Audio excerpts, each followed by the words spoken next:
When Adobe Video released Object Mask in Premiere, it truly changed the game for me. Something I used to spend so long on can now be done in seconds with this tool. Hi, I'm Colby. I'm a travel and documentary filmmaker, and today I'm going to show you how I'm using Object Mask to up my graphics game from level 1 to level 3. Let's get into it.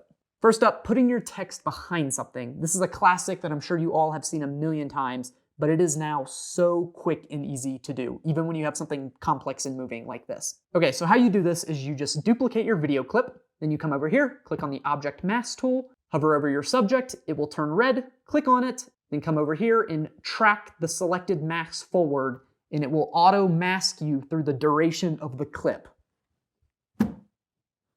Incredible. You used to have to sit here and manually create all these keyframes, and now it just does it automatically for you. And look how clean it is. And then you just drag that object mask onto opacity and put your text layer between the two video layers.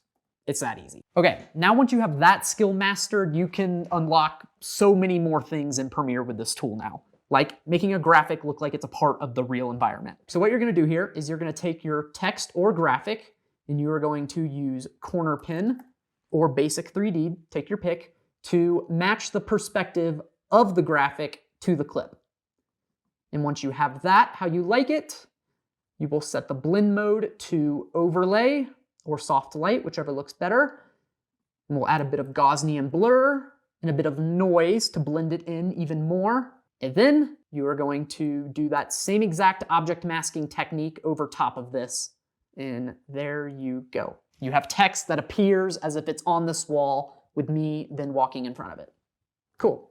And level 3, this is one of my personal favorite things to do, taking a physical graphic and then integrating digital graphics on top of it. So you're gonna find any physical graphic that you like. For me, I'm using this map that I found on my hike that was a trail marker. So you're gonna start in After Effects with this one.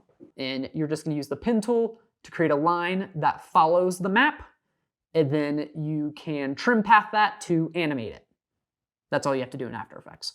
Okay, then we're back in Premiere. Mask yourself once again over top of it. Like we said, Object Mask, select Subject, track mask forward, drag the mask to opacity, and there you go. You now have this real background that is animating and you're masked over in front of it. It's super cool looking, but still very organic and natural. I love doing this. The possibilities with this tool are truly endless. These are just a few of the different ways I'm personally using it. So give them a try, and if you're using Object Mask in a cool way, drop a comment. We want to hear how.